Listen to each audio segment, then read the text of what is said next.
natitusa na nagagaling lang po ng asawa ko sa ospital. Eh ito naman, sinabihan na po ako ni Kagawad na huwag kayong paparada dyan dahil may record dyan. Ano yan?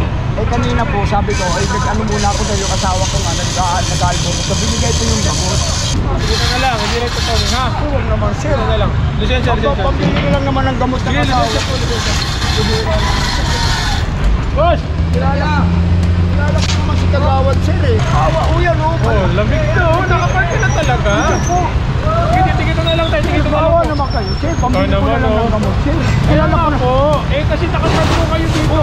Opo nga kasi pagdating ko nga doon sabi ko sandali lang kasi may record ngayon. Sinabihan ako ni Kagawad. Huwag kayong paparada dyan dahil baka mamareker kayo dyan. Sabi mo kararating mo lang, di ba? Dapat mainit pa. Oh, lamig na. Sir, yung kararating naman, hindi naman yung ultimano. Ay, nakapark na po kayo noon. Ibig sabihin. Kasi hindi nagkukulang ang LGU at ang barangay nila na magpaalala dito. Eh, kaso, hindi pa rin sila nasusunod. Ayun. Puro. Pagmamahal. Purong pagmamahal. Alright, pagdating dito nagkatikitan na po. At ayun, may hinihila dun, mga jeep. Puntahan natin yung mga jeep. Dito po sa West Riverside, eh ilang beses na po tayo dito. Isa sa madalas na kiniklearing po itong area. Kasama na dito sa Francisco, isang utility vehicle, jeep, pampasayero at nakabangketa. Ay mukhang may driver na, kaya lang baka hindi umabot yata. Alright, Officer Ransay, good morning sir. Diretso tayo mga puro, silipin natin kung ano nangyayari dito. Ayun, nagkakahila na nga.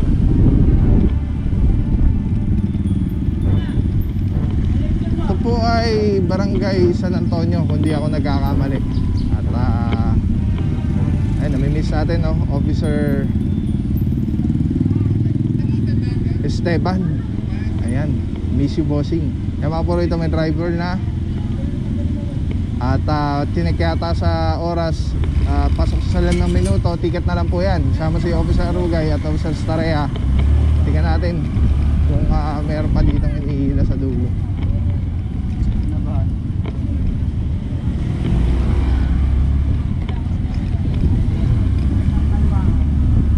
Grabe ang ginagawa ng tropa mga puro, sabay-sabay na.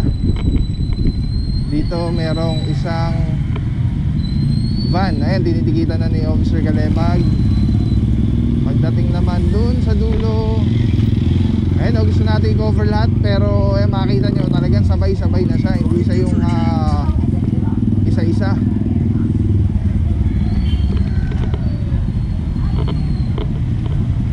Ayun, dito marami rin po lagi dito. Usually sa mga coverage natin dito, mga jeep ang nahihila dito. Sakayan, mga taxi.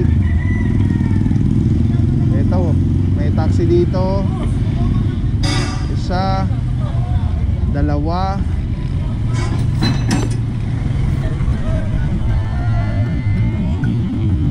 Tama na dito, Officer Parama. Saludo bossing, meron dito isang Mirage pula. Eh, inihila na po. Sigurado 5 minuto na po yan. Wala pa rin driver.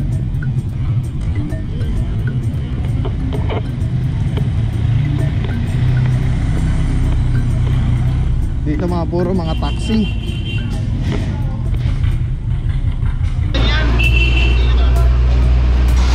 Taxi. Ito, nakausap si Officer Valencia.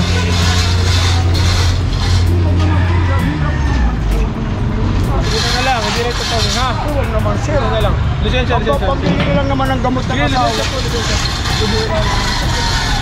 Boss! Kilala ko naman si Kagawad sir eh. Sige, titigitan na lang po na. Titigitan na lang. Awa naman kayo, kagagaling na ng anak ko sa asawa ko sa ospital eh. Nagatid lang ako ng gamot eh. Ano ba naman yun? Ang hirap po ng biyahe. Ano mga puro, mukhang ito, umabot sa oras si bossing. Ticket na lang. Pero itong kabila, wala pa rin driver. Yung isa yun, nahila na. Sinabihan na po ako ni Kagawad, huwag kayong paparada dyan. Upang inabot ko nga lang po yung yung gamot ng asawa ko dahil kagagaling lang po sa ospital. Bigyan nyo naman po sana ako ng konsiderasyon. Awa, yan o. Oh, lamig na oh. Nakapark ka na talaga. Po. Sige, tigito na lang tayo. Tigito na lang Awa po. naman kayo, sir. Pambili ko naman, na lang oh. ng gamot, sir. Kaya Kailan ako nga po. Eh, kasi nakapark po kayo dito. Opo nga kasi pagdating ko nga doon sabi ko sandali lang kasi may reker ngayon. Sinabihan ako ni Kagawad. Na huwag kayong paparada dyan dahil baka mamareker kayo dyan. Sabi mo, kararating mo lang, di ba?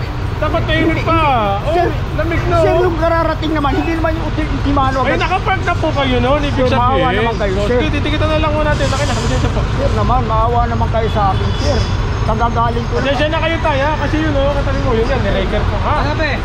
Alright, yan mga puro, okay na yung ticket kaysa naman mataw pa yung sakyan ni tatay. Katulad dito sa kabila, itong taxi. Eh, until na, wala pa rin pong driver. Yan, tinataw na po.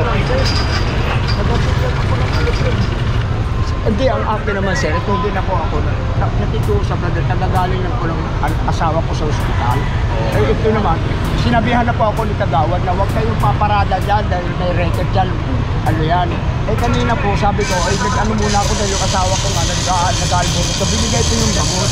Ako naman po siya nakikiusap. Hindi nga umaari. Ito kasi oh, na isang pahuyong pula, dito rin ugaling niya. Dito rin oh, sinasakta. Ang akin naman, sir, ibig sabihin ko sa akin, yung agad na lang po sa Ganyan sir ha. Total, kilala ko naman si Kagawad. Opo sasabihan naman po Opo, pala kayo. sinabihan, opo, sir. Sasabihan pala kayo ni Kagawad, Pero kasi sabi hindi ko, pa rin kayo nakinig. Hindi naman siya hindi nakinig, sir. Kasi Ano ginagawa ng pagparada niyo po dito? Sabi ko sandali lang ako. Sabi ko sandali lang ako ito ako. Sabi ko sa commander ko. Opo. Sabi ko, ha, aalis na muna ako dahil baka ma-refer ako dyan dahil sabihin ako ni Kagawad na walang samaan ng loob ha, pag kayo nadaanan niya. Ngayon sir, natsempuhan lang po talaga. Hindi ako pumaparada rito, maluwaan Nakikiusap po kayo sir. Opo, Ang problema yung pakiusap nyo, hindi yung mapagbigyan na kasi may makasabay kayo. Okay, baka naman sir. Yung sinasabi niyo po sa akin sir, Sir, baka naman mapagbigyan nyo lang ako. Pambili ko na lang ng gamot ko sasakit. ganito na lang po, yung sinabi niyo po sa akin, sa opisina niyo po sabihin. Pero kasi dito sa kalsada, hindi po namin kayo mapagbibigyan na. Sige, papatikit na lang po ako.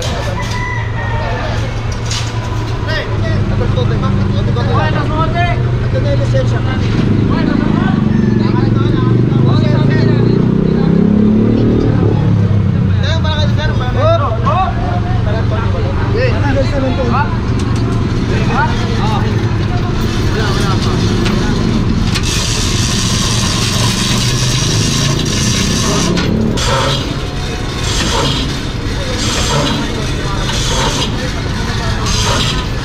Alright, yan mga puro, ticket na lang si Bossing dahil umabot siya sa 5 minuto. Nakikiusap siya na kahit ticket wag na, pero hindi pumayag yung tropa dahil nga kailangan lahat-lahat kung anong violation nyo lang yung ibibigay sa kanila or kailangan nilang iharapin ba. Tapos eto, wala pa rin ang driver dahil pasagpas 5 minuto, tow na po, yung isang Mitsubishi Mirage doon, nakasampa na rin po. Ay, sama na dito Officer Staraya, Parama, Hementera, Arugay, and Officer Valencia. Team leader natin mga puro si Officer Alvario. Alright, diretso pa tayo mga puro, silip tayo. At gusto natin i-cover lahat ng nangyayari dito sa area.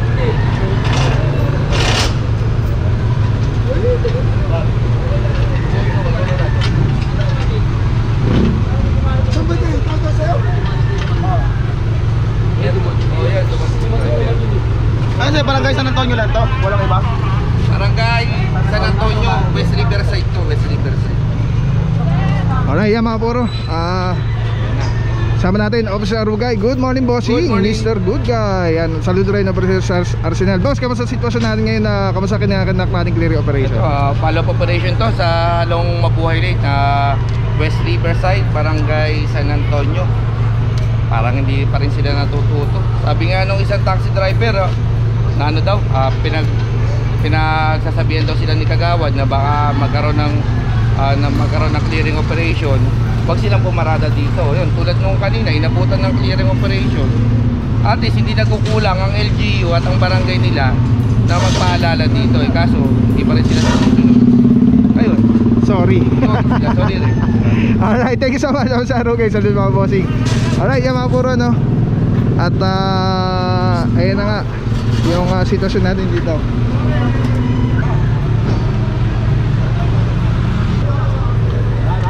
Alright, yan mga puro. Try natin mag-cover pa dun sa may bandang dulo. Tingnan natin kung nagkakailangan na rin dun. Dito ngayon lang dumating yung driver yata, yung may-ari. At wala na, no choice na tayo. Dahil nakasampa na yung kanya sa sakyan, naurasan na. Meron na yung may impounding notice na yan, meron na yung reference number. So ina-expect na siya sa Tumana, Marikina. Alright, let's go. Maraming salamat sa iyo. Walang papapaw. So thank you so much sa walang sawang support, tiwala. Thank you sa Panginoon at ingat kayo palagi. God bless you. Purong pagmamahal. Thank you so much. God bless.